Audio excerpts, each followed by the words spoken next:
Our business correspondent, Eben Mabunda, joins us live for insights. Eben, good evening. Just help us understand why this new board is important. Well, good evening. Quite an interesting development, I must say, the appointment of this particular board. It's drawn from different sectors and different quarters of the economy. The chairman of that board is the chairman of Schweppes, deputized by Mr. Membere, who is the chief executive of Zemplatz, which is into mining. You also have the CEO of ADA, who is a part of the board. There is also the chief executive of Edgar's, Mr. Mushosho, who is a part of that board. And of course, it is indicative of just how this board is made up of members from different quarters and different sectors of the economy, who are expected to have a voice that will somewhat influence strategy where the Minister of Industry and Commerce is concerned, toward the formulation of a roadmap in terms of how Zimbabwe can increase local production. It would be important to note that there is an argument within certain quarters of the economy that given the trade deficit that Zimbabwe has been experiencing, which is averaged between $1.5 billion to about $2 billion annually, for as long as that gap there continues to be as wide as it is, it may be difficult for there to be a stabilization of the domestic currency. So the setting up of this board is meant to see to it that there is an increase where Zimbabwe's local production is concerned, an increase where Zimbabwe's exports are concerned, so that that trade deficit gets to be reduced and perhaps have Zimbabwe actually operate in the surplus where Zimbabwe's trade position is actually concerned. Now, Eben, what are some of the issues that are on the table for the board to address?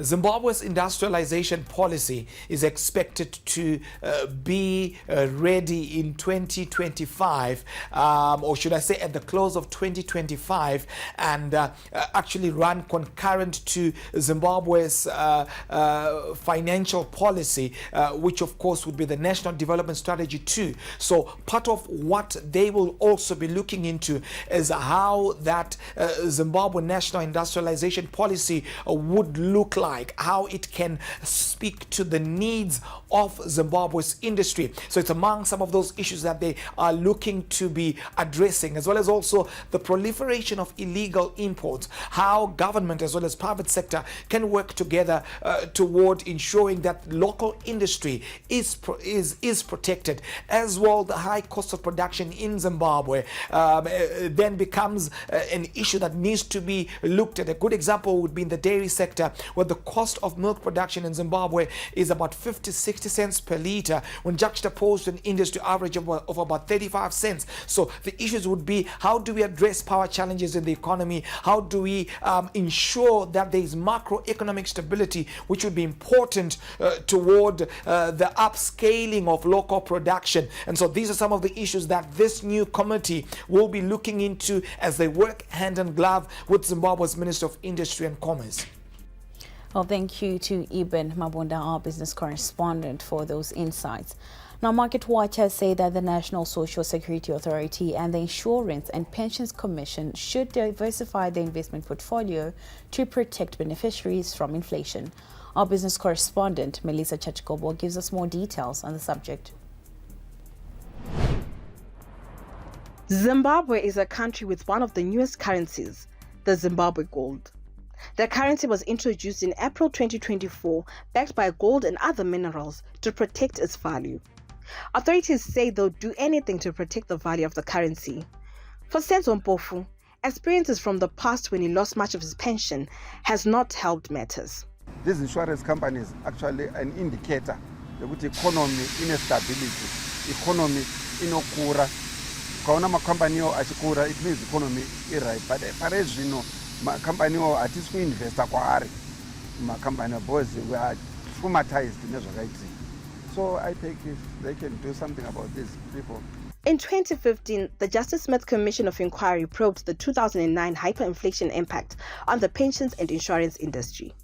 They blamed the value loss largely on poor regulatory enforcement and a flawed demonetization process for the local currency.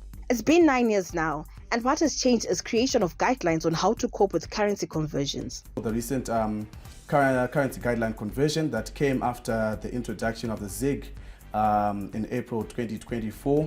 So that also was supposed to guide the pensions industry in terms of converting the ZIM dollar balances to ZIG. Measures to diversify investments were put in place to protect shareholders' value. The Insurance and Pensions Commission also issued out a new investments guidelines. I think it came out in 2022, which then catered for offshoring.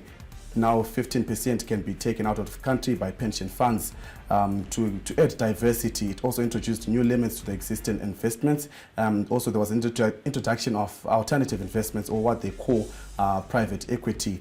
NASA and pension funds have been investing in real estate. Market watchers say this has its limits. When you think of from a sustainability perspective, I think the scope then starts to get limited, because so many of these are being offered at quite high rentals, and there's only a certain amount of people that are earning enough to maintain such high rental yields. Zimbabwe is rich in mineral resources and natural commodities. Experts believe the social security industry may tap into it to hedge funds. NASA and IPEC can do is to lobby the government so that they can invest in other asset classes that are at our disposal, but we just can't invest in them through the traditional channels. So if there's some way that they can have gold being traded and being accessed by pension funds and NASA, I think that will also help in terms of value preservation, and that will add another asset class that Zimbabwe so desperately needs. The Justice Smith Commission recommends the need for a more adaptive approach to currency and inflation management within pensions and insurance to protect beneficiaries in the face of economic volatility.